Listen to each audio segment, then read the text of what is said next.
अस्सलाम वालेकुम, welcome to our show गपशप और मैं हूं आपकी होस्ट अर्शिया हुसैन और मैं हूं डॉक्टर आफिया और मैं हूं सना कादिर और मैं हूं Anam Gauhar. My name is Yunus Khan. I'm a Pakistani and we are a peaceful nation. Oh wow, कुछ नया आया, वाह वाह। Very nice very nice. It's important. कैसे कर लेते हैं आप ये? It's important. आप हर शो में एक नई लाइन लेकर आते हैं, इतना कैसे कर लेते हैं? इतना टैलेंट कैसे? मैं तो पैदा हुआ था, गॉड गिफ्ट है। अच्छा, सबसे पहले मैं चाहती हूँ आज उर्शिया जो है बहुत इंटरेस्टिंग कोई चीज़ लेकर आएंगे, तो सबसे पहले उर्शिया जो है वो शुरू करें। जी उर्शिया। थैंक यू राफिया जी, आपने इतना इम्पॉर्टेंट टाइम दिया कि मैं बात कर सकूं। बेसिकली मैं बात करूंगी डिफरेंट कंट्रीज़ के बारे में और उनके डिफरेंट कानून के बारे में कि वहाँ पर अगर कोई फॉलो नहीं करता तो वहाँ पर फ़ाइन या आपको जुर्माना जिसे कहते हैं भरना पड़ जाएगा। तो मैं बात करूंगी सिंगापुर के बारे में। सिंगापुर में बेसिकली आप च्युइंगम नहीं खा सकते, वहाँ पर ये लॉ है कि आप अगर खाएंगे तो आपको $700 आपको पे करना पड़ेगा।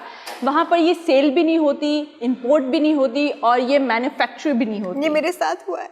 चलें जी, आप पहले बयान करें फिर मैं आगे। हम लोगों को बहुत आदत है हर वक्त च्युइंगम खाने की, और हम तो एयरपोर्ट से अपने साथ लेके भी चले जाते हैं, तो वो हमारे बैग्स में ही होती है। मैं खा रही थी। अच्छा, ये शी सेड $700, 750 सिंगापोरियन डॉलर्स का फाइन हुआ था आपकी बहन पे। च्युइंग करते हुए कहीं भी मिले तो बस फौरन से आपको फाइन और जो है ये सारी चीजें। बट जो डेंटल और निकोटीन च्युइंगम्स हैं वो अलाउ हैं वहाँ पे। अच्छा। फ्रॉम मेरे ख्याल से 2006 ऑनवर्ड्स वहाँ पे उन्होंने एक्सेप्शन रखी है ये।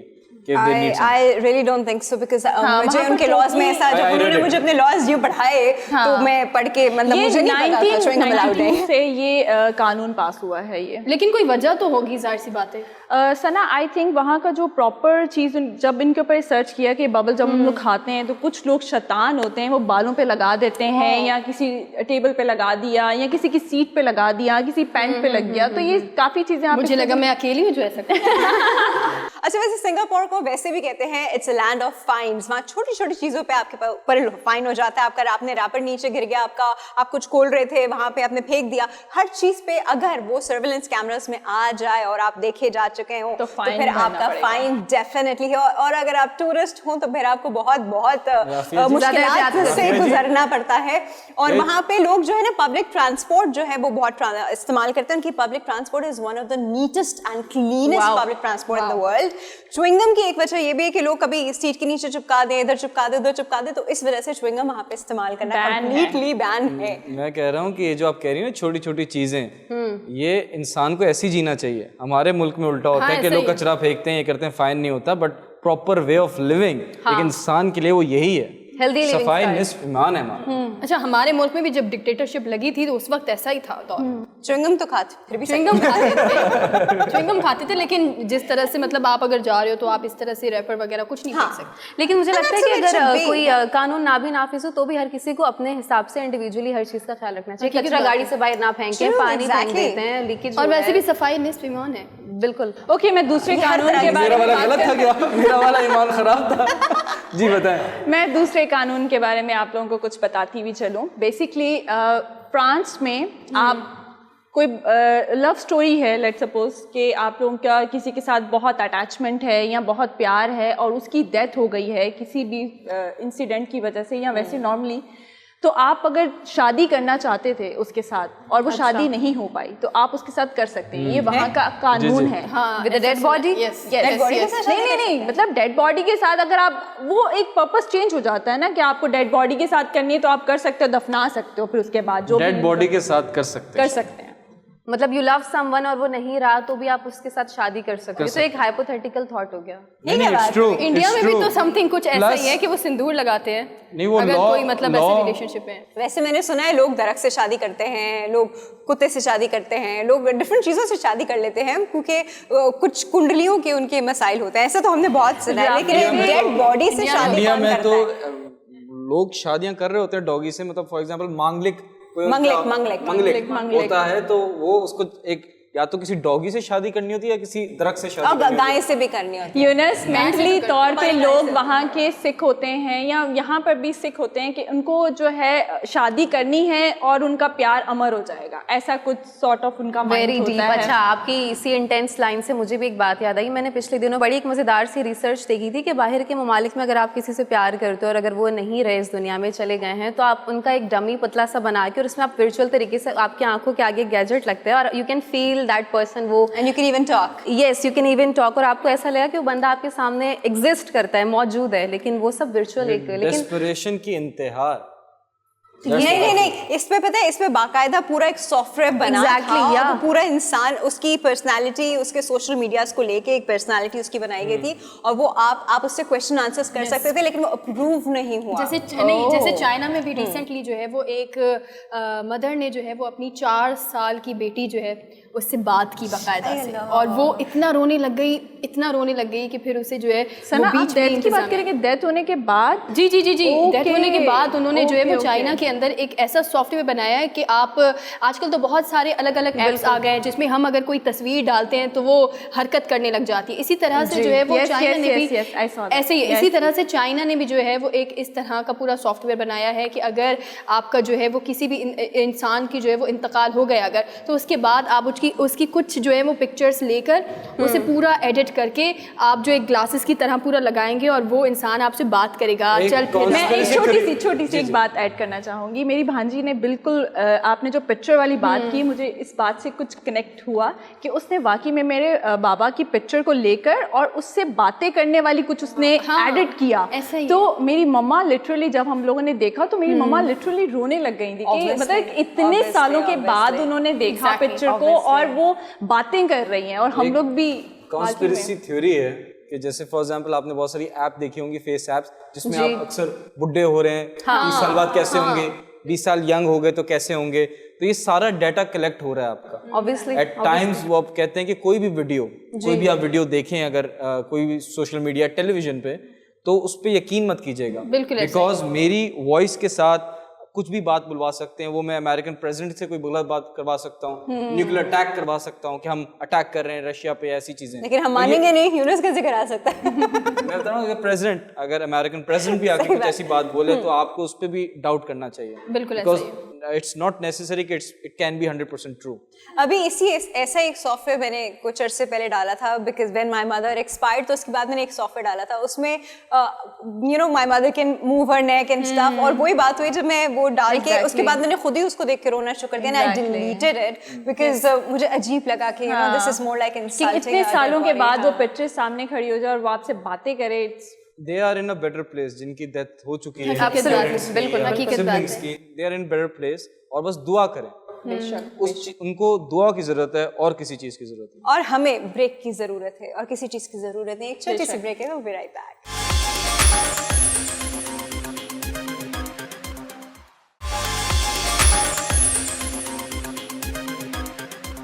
Welcome back Georgia. Thank you. अच्छा, ये वाइस वर्सा था। ओके जी, मैं बात करूंगी थर्ड अपने कानून की, जो कि ग्रीस में ये पाया जाता है। मॉडल्स को या नॉर्मली लोगों को हील्स पसंद होती हैं। मोस्टली लोग जो हाइट भी छोटी होती है हील्स पहनते हैं, उसके बगैर कहते हैं कि जी गुजारे ही नहीं है। हम लोग भी मॉडल्स हैं और एक्टर्स हैं और सारे जितने भी लोग हैं वो हील्स मतलब पसंद करते हैं। हील्स मतलब कि पहनना पसंद करते हैं। ग्रीस में टोटली बैन है कि आप लोग हील्स नहीं पहन सकते। ऐसा मत कहिए, तुम तो ग्रीस ही नहीं जा सकते। मैं तो हील्स के बिना रह ही नहीं सकती। वहाँ पर अलाउ ही नहीं है कि आप हील्स पहन। बट उर्शिया, मैंने वहाँ पे हमारी नहीं सॉरी लेकिन बॉलीवुड के बहुत सारे गाने 80% तो ग्रीसी में रोमांटिक स्टोरीज साइट्स ऐसी हैं। आप वैसे नॉर्मली नहीं पहन सकते हैं, शूट में भी नहीं पहन सकते। नहीं, आप नॉर्मली पहन सकते हैं, बट जो कुछ साइट्स हैं, एशियन साइट्स जो हैं, जो उनकी हिस्टोरिकल साइट्स हैं, वहाँ पे नहीं पहन सकते, बिकॉज जो औरतें हैं ना लंबी हील्स पहनकर आती हैं तो वो खराब करती हैं जगह, तो इस वजह से। अच्छा, और वो औरत जो अलाउ नहीं किया, मुझे लगता है औरत, मैंने आदमी भी हील्स पहने देखे हैं। आप जो औरतें बार-बार पिन पॉइंट करते हैं ना, आई एम गेटिंग इट। औरत के लिए ये कानून नाफिज खुला तजाद है। एग्जैक्टली नहीं, क्योंकि खुला तजाद है। मुझे लगता है औरत घर का डेकोरम इतना अच्छे से मेंटेन करती है और वो हील पहन के बाहर की जगह नहीं मेंटेन रख सकती। ये तो बहुत ये क्या कहते हैं, गुमराह करने के लिए ये बहुत लेम एक्सक्यूज है कि जी औरत तो ब्लॉक हील्स खराब करती है। मगर अनम समटाइम ऐसा होता है कि कुछ औरतें या लड़कियां उनको हील्स पहनने का भी ढंग नहीं होता। जब वो चलती है ना तो टक टक टक टक की आवाज आती है। I think it's more about उनका जिस तरह के पेवमेंट्स बने हुए हैं, तो मुझे लगता है कि स्टोन के हैं, तो वो जो उनके इस तरह के एरियाज के पेवमेंट्स बने वो स्टोन के, आप उनके ऊपर हील पहन के चलते तो आपका हील मुड़ जाती है, पाँव मुड़ जाता है, could be because of that damage की वजह से। लेकिन ये अच्छी बात है वैसे कि अच्छा, heels ना लेकिन मैं पहनी आपको जाए। बताऊं, Yes, यूरोप अच्छी बात है। में, पूरे यूरोपियन साइड में, पूरे यूरोपियन कंट्रीज में ये ट्रेंड है कि आप जितने भी, एक तो होते ही वो लोग इतने लंबे लंबे हैं, दूसरा उन पे उनको हील्स भी पहनते हैं वो लोग, दे लव हील्स। हम वहाँ जाके फील करते हैं हमको बहुत ही छोटे चुन्ने से बच्चे हैं, क्या हैं हम, और हम लोगों को यूं देख के बात करनी पड़ती है। मगर राफिया जी हील्स अच्छी लगती हैं जब आप एक ग्लैम और एक बड़ा एक नजाकत आ जाती है जब आप हील्स पहनते हैं। दैट्स नॉट गुड जैसे फॉर योर लगता है। बैकबोन। मुझे लगता है कि लड़की हील पहनने के बाद और भी ज्यादा, वरना मतलब सोचो कैसे लगेंगे ना। 100% ज्यादा अट्रैक्टिव हो जाती है और ज्यादा अटेंशन ग्रैब करती है और बहुत वर्सेटैलिटी आती है अगर आप अच्छे से हील में चलना जानते कैरी करना। लेकिन अनम एक मिनट के लिए अनम सोचो ये कि कैसी लगोगी तुम ना करने वाला कि मैं वहां गई और तुमने हवाई चप्पल पहने हो। I want to ask a question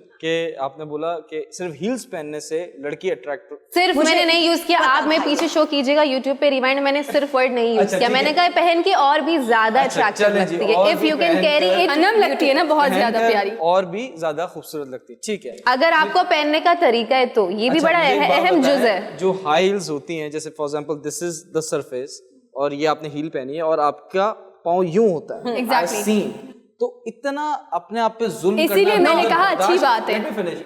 दर्द बर्दाश्त करके क्या फायदा, आप अपने आप अच्छा को पता है दर्द जो ग्रेसफुली कैरी करती है ना उनको दर्द नहीं जी। होता, बिकॉज उनको वो आदत होती है। बट हम we are not in favour of heels. Heels मैं आप वैसे ही मना कर रही हूँ, not in favour of heels because आपके बैकबोन और पूरी बॉडी के posture के लिए ठीक नहीं है। But, आपके राफिया जी- टोस पे एक्स्ट्रा वो करती है, लेकिन once in a blue moon you have to look nice and glamorous, you can wear it, you know. अच्छा, ये जो आपने एंगल बताया, this is also not necessary. Heels की बहुत सारी इकसाम है, हाँ, कुछ वो इस वेजेस पेंटर भी को पता आती नहीं हैं, होगी ना। पेंसिल हील्स भी मैं आती कह रहा हैं। हूँ जो 6-8 इंचेस हील्स होती हैं, I don't know, 6-8?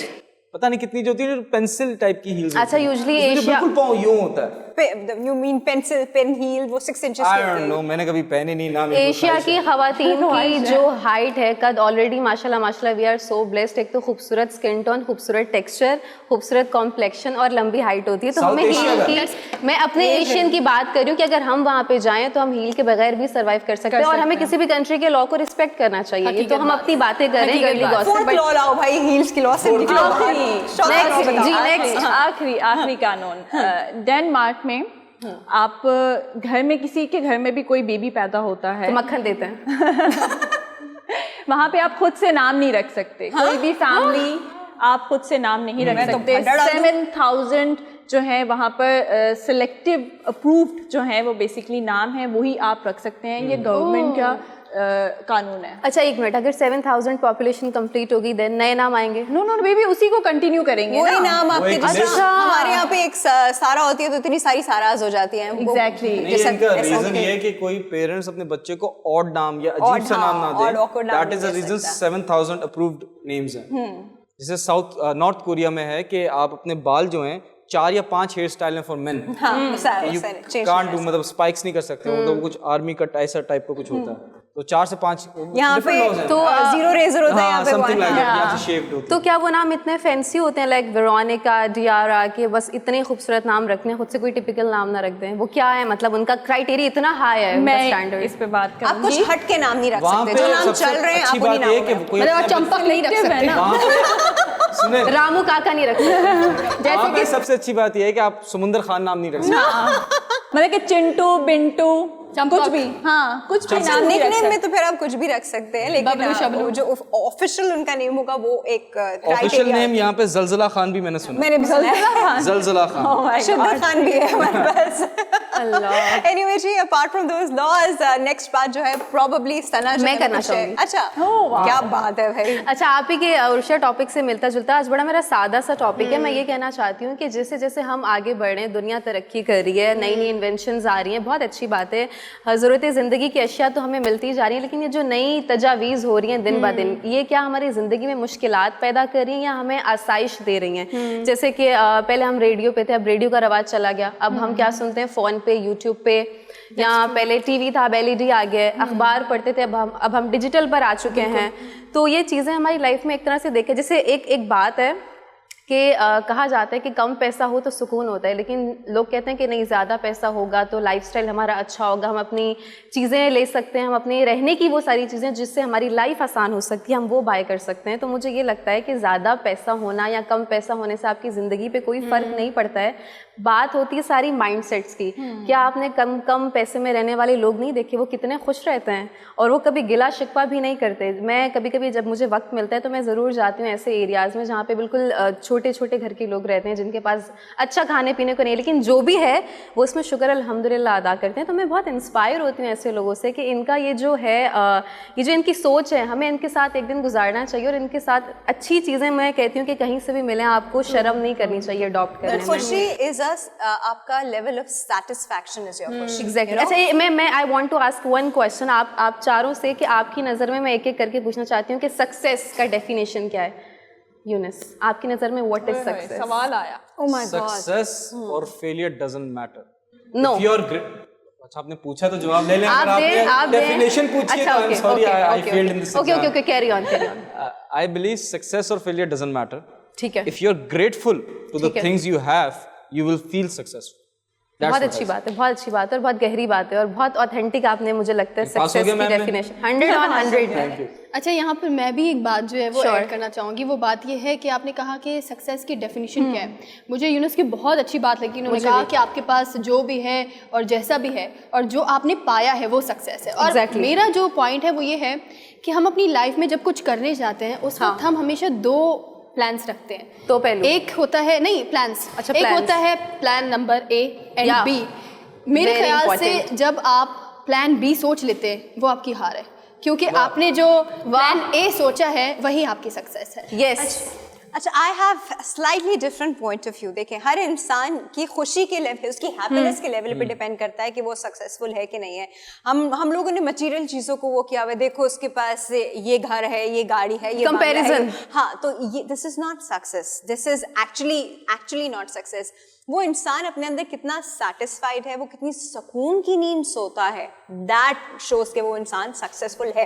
And there is no harm अपनी ज़िंदगी इंप्रूव करना, अपनी चीज़ों को इंप्रूव करना, अपना लाइफस्टाइल इंप्रूव करना, बेहतर से बेहतर चीज़ अपने लिए सिलेक्ट करना, इसमें कोई खराबी नहीं है, आपको ज़रूर करना चाहिए। You should always aim for something good, but उसके साथ साथ whatever you have at the moment, you should be very thankful to Allah for that as well. This is happiness and this is success. मुझे ना ऐसा लगता है कि success ऐसी चीज़ है कि आप किसी के साथ अगर काम करें, लेट्स सपोज मैं, राफिया, हम लोग एक ही फील्ड में काम कर रहे हैं और साथ साथ चलते चलते मैं टांगे खींचना शुरू कर दूं और मैं बोलूं कि नहीं यार, पहले मैं आगे चली जाऊं, मैं इनके कंधों पर चढ़ के अपना कद ऊंचा कर लूं, तो मुझे लगता है वो भी सक्सेसफुल आपकी लाइफ नहीं होती। आपको सक्सेसफुल आपकी लाइफ एग्जैक्टली आपको मिल तो जाएगी, बट आपको सारी ज़िंदगी टॉर्चर करती रहेगी कि यार मैं कैसे आगे बढ़ा।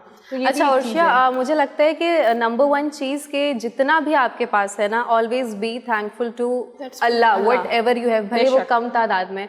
और मुझे सबके जवाब बहुत अच्छे थे और मुझे हमारे शो की सबसे इंटरेस्टिंग चीज़ ये लगती है कि हमारे पास डिफरेंट लोग हैं, इंडिविजुअल ओपिनियंस है, सबके अपने पॉइंट ऑफ व्यूज़ हैं। तो अच्छा, मैं अपना बताती हूँ कि मुझे लगता है कि आपको सक्सेस की डेफिनेशन ये है कि आपको जिस पॉइंट पे लगने लगे कि मैं खुश हूँ अपनी ज़िंदगी से, मैं जहाँ हूँ आज, मैं जहाँ बैठा हूँ, जो कर रहा हूँ, जितना कमा रहा हूँ, जो खा रहा हूँ, मुझे और कुछ नहीं चाहिए, मैं मुतमईन हूँ। The point of satisfaction and the point of happiness वो किसी भी वक्त फील हो सकता है। वो ये नहीं कि मैं बिलियनर बन जाऊँ, मैं इस मल्टीनेशनल कंपनी का हिस्सा बन जाऊँ, मैं अपने लिए इतना बड़ा वो क्या कहते हैं विला ले लूँ, इस तरह का कोई मेंशन ले लूँ, तो नहीं।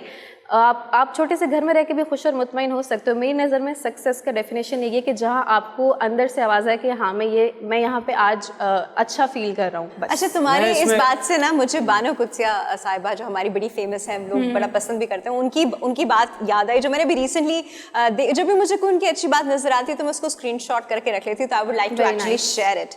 उन्होंने कहा, हम इंसान कितने नादान हैं, कितने नासमझ हैं, दुनिया में रहने के लिए वक्ती सहारे तलाश करते हैं, सोचते हैं कोई हो जो जिनसे हम दिल की बात कर सकें, अपने दुख और सुख शेयर कर सकें, और इसी चाह में दुनिया के सामने अपनी वक़्त यानी अपनी वैल्यू खो देते हैं। होश उस वक्त आता है जब वो वक्ती सहारा हमें छोड़ के अपनी राह चलता है। और फिर बहुत गौर करने पे उन्होंने कहा कि मुझे ये बात समझ में आई कि एक ही सहारा होता है हमेशा, हमेशा अल्लाह का सहारा होता है। हम चाहे उसको इग्नोर करें, हम चाहे उसकी तरफ जाएं ना जाएं, वो हमेशा हमारा इंतजार कर रहा होता है। तो ये वक्ती सहारे, वक्ती लोग, वक्ती दुनिया के पीछे मत जाया करें। दुनिया इटसेल्फ, दुनिया के बनाने वाले ने कहा है कि दुनिया धोखा है, तो जब वो दुनिया धोखा है तो हम यहाँ अपनी सेटिस्फेक्शन क्या ढूंढ रहे हैं? ये दुनिया फानी है। अल्लाह, क्या बात है, क्या इसी पानी पे हम एक ब्रेक ले लेंगे। ले ले सना ब्रेक, एक ले लेंगे। इससे पहले हम फना हो जाएं, हम ब्रेक ले लेंगे। एक ब्रेक लेते हैं, विल बी राइट बैक।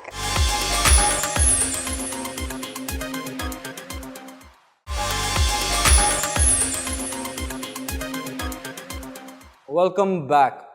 हम ब्रेक से पहले बात कर रहे थे अल्लाह ताला की कि अगर हम उनका शुक्र अदा करें तो वी विल फील सक्सेसफुल। मैं एक स्टोरी दिमाग में आई, मैं आपके साथ शेयर करना चाहता हूँ कि हज़रत मूसा अलैहिस्सलाम के टाइम पे बारिश नहीं हो रही थी, तो उन्होंने एक क्राउड बनाया कि यार हम प्रे करेंगे। तो एक वही नाजिल हुई कि इस ग्रुप में एक बंदा है जो गुनहगार है, उसको बोलो मुझसे माफ़ी मांगे तो मैं बारिश कर दूंगा। अल्लाह ताला ने जी हज़रत मूसा अलैहिस्सलाम ने बोला कि ऐसी बात हुई है, अल्लाह ने कहा जो गुनहगार है माफ़ी मांग ले।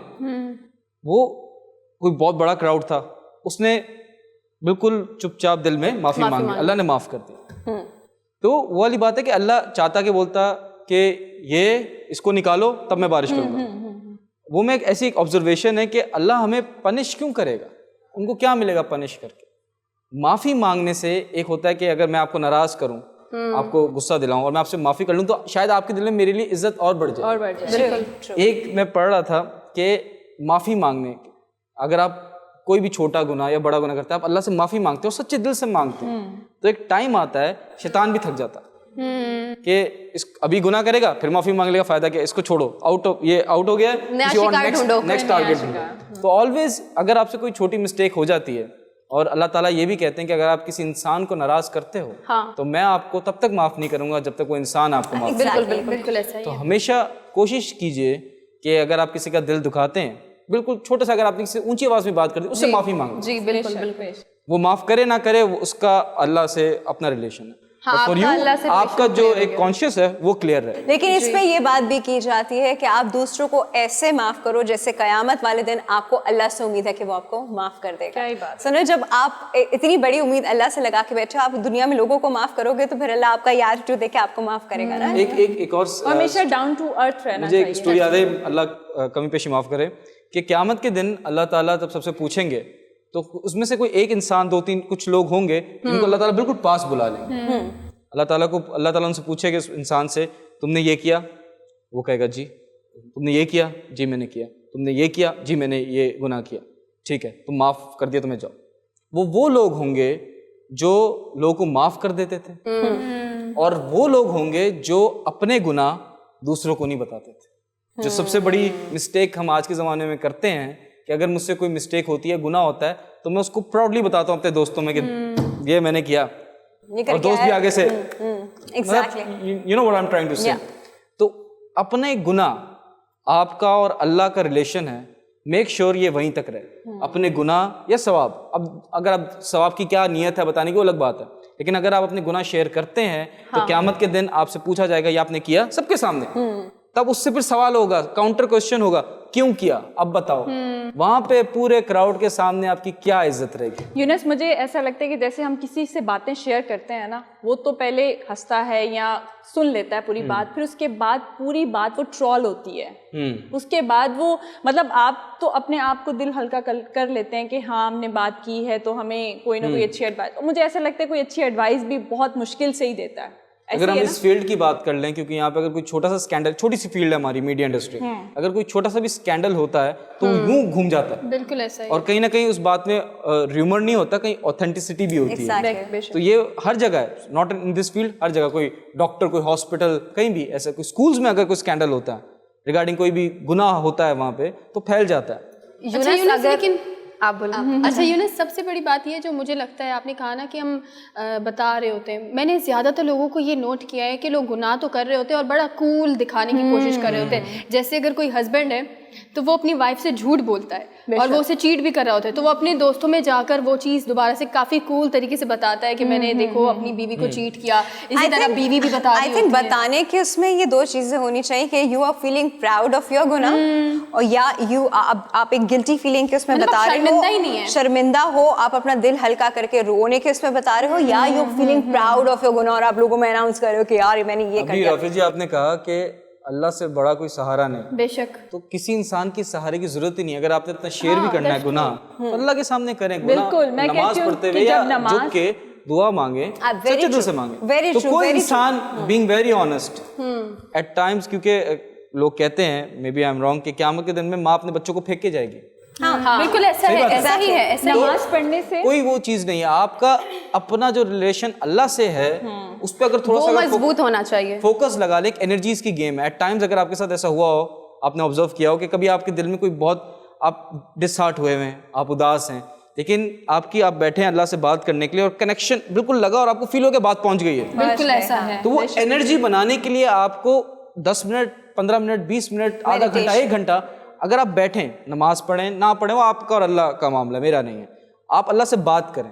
अगर आप वो कनेक्ट हो गया ना एक दफ़ा, being very honest, it happened with me, और यूं चीज़ें होती हैं। एग्जैक्टली। सिर्फ अल्लाह को ये बात बोल रहे हैं कि अल्लाह मुझे कोई रास्ता नहीं दिख रहा, आपने मुझे बनाया, आपने मुझे भेजा यहाँ पे, आप ही सोल्यूशन दीजिए। जैसे एट टाइम्स मैं मांगता हूँ सोल्यूशन, अल्लाह से मांगना चाहिए। आप लोगों से क्यों मांग रहा हूँ? ऐसा ही है। पता नहीं, लेकिन फिर भी तुम मांगते हो।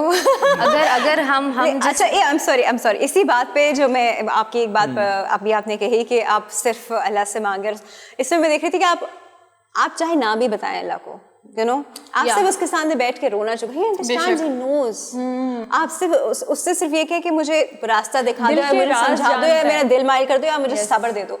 रेस्ट ऑफ द सिचुएशन आप ना भी बताएं, अल्लाह को तो पता है यार। मैंने सुना है एक चीज, sorry I am sorry cutting you, कि मैंने सुना है कि आप अल्लाह से मांगे ना अकेले तन्हाई में, आप ऊंचा मांगे। Maybe I am wrong, मुझे करेक्ट कीजिएगा, मैंने सुना है इस बात। अल्लाह से मांगे, ऊंचा मांगे, अल्लाह मुझे ये चाहिए या मुझे माफ कर दो, कुछ भी है। आप मुंह सैड बनाएं। बिल्कुल ऐसा है। और अगर रोना नहीं आ रहा, रोने आने की एक्टिंग करें, कोशिश लाएं कि एक्सप्रेशन हो कि आप फील कर रहे हो वो पेन। वो अल्लाह नहीं देखता। वो हज़रत मूसा अलैहिस्सलाम की कहानी कि एक वो जा रहे थे तो एक बंदा एक शीप को कर रहा था, अल्लाह अगर तू ऐसा होता मैं तेरी टांग दबाता, अल्लाह अगर तू ऐसा होता मैं तेरे हाथ दबाता। तो हज़रत मूसा अलैहिस्सलाम गुजरे वहाँ से, उन्होंने बोला क्या कर रहे हो, शिर्क कर रहे हो, ये गलत बात है, नहीं करो ऐसा। तो बंदा उदास होकर बोला तौबा तौबा तौबा, मैंने शिर्क कर दिया, माफ़ कर देना।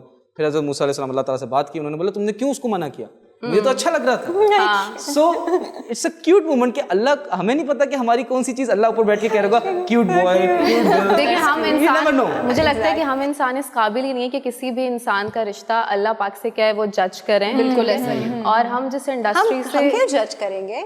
द रिश्ता इज, अगर मेरा और तुम्हारा कोई रिश्ता है तो हम दोनों बात करेंगे ना, सना तो जज नहीं करेंगे। बिल्कुल ऐसा ही। नहीं, बट पीपल जज, हम जिस इंडस्ट्री से ताल्लुक रखते हैं, ये जो शोबिज की इंडस्ट्री है, टू बी वेरी ऑनेस्ट, इसे कुछ अच्छा नहीं कहा जाता, लोग अच्छा नहीं मुनाफिक माना कहते जाता। मुनाफिक भी कहते हैं, और भी 10 तरह की अच्छी बुरी बातें होती हैं, क्योंकि 100 मुंह 100 बातें। तो मैं ये कहना चाहती हूँ, अगर हम इस्लाम की रोशनी से इस चीज़ के बारे में देखें, और तो हमें इसीलिए हमारी ज़िंदगी इतनी सिंपल है, सुन्नत नबी हज़रत मोहम्मद सल्लल्लाहु अलैहि वसल्लम के बताए हुए तरीके से हम जिंदगी गुजारें। तो हमें ये बोला गया कि आप दरगुजर करें लोगों की बातों को, किसी का राज पता चल जाए तो आप उस पर पर्दा पोशी करें, क्योंकि आपके राजों पे पर्दापोशी क़यामत के दिन अल्लाह ताला खुद करेंगे। अगर आपको किसी का पता है, क्योंकि अल्लाह पाक को पता है दिलों के भेद, वो 70 माओं से ज़्यादा प्यार करते हैं, वो आपकी शेरक से भी ज़्यादा करीब है, तो उससे पता है आपको क्या चाहिए और उसे वो आपके सारे राज भी जानते हैं। तो अगर कभी आपको किसी का कोई ऐसा सीक्रेट पता चले तो खुदारा प्लीज़ उसे ना डिस्कस किया करें लोगों से। नंबर 2, मयाना रवि अपनाएं, सादगी अपनाएं और दरगुजर की आदत अपनाएं, और जितना है उसमें शुक्र करने की आपने आदत बना ली तो आपको आपकी सोच से भी ज़्यादा मिलेगा। ये मैं सिर्फ टीवी पे आके, क्योंकि मुझे लगता है एज अ होस्ट मेरी बहुत बड़ी जिम्मेदारी है कि मैं वही बात करूं जो हक और सच की है, और जो मैं खुद अपनी लाइफ पे इम्प्लीमेंट करती हूँ मैं आपसे वही बातें करती हूँ। क्या ही बात। अच्छा, बात ताल्लुक की हो रही है तो ताल्लुक की बात में मुझे एक और चीज़ जो है वो याद आई थी, लेकिन वो मैं अभी आपसे वो वाला ताल्लुक इसलिए नहीं जोड़ सकती क्योंकि प्रोग्राम का टाइम खत्म हो रहा है। आपसे ताल्लुक खत्म हो गया नहीं नहीं नहीं आज के दिन का। आपसे ताल्लुक खत्म नहीं होगा हमारा, सिर्फ आज के दिन के लिए प्रोग्राम का टाइम खत्म। हम फिर आ जाएंगे यार, रोज आते हैं हम रोज आते हैं, हम फिर आ जाएंगे, हम फिर आ जाएंगे। हमारी इंटरेस्टिंग बातें और गुफ्तगू जो है एक्चुअली बात कहीं से शुरू होती है जाती है। I want to just say one thing before I end the show. Can I end the show? No, of course you can. It's your show. I just want to say कि you being a wonderful audience, आपका feedback हमें मिलता है और बहुत अच्छा feedback मिल रहा है। हमें सपोर्ट करते रहें और हमारा शो देखते रहें, एंजॉय करते रहें। मैं बस एक बात पे एंड करना चाहता हूँ कि कायद-ए-आज़म ने फरमाया, There is no force in the world that can undo Pakistan. बेशक। That's all from our side. Take care. Allah Hafiz. अल्लाह हाफ़िज़।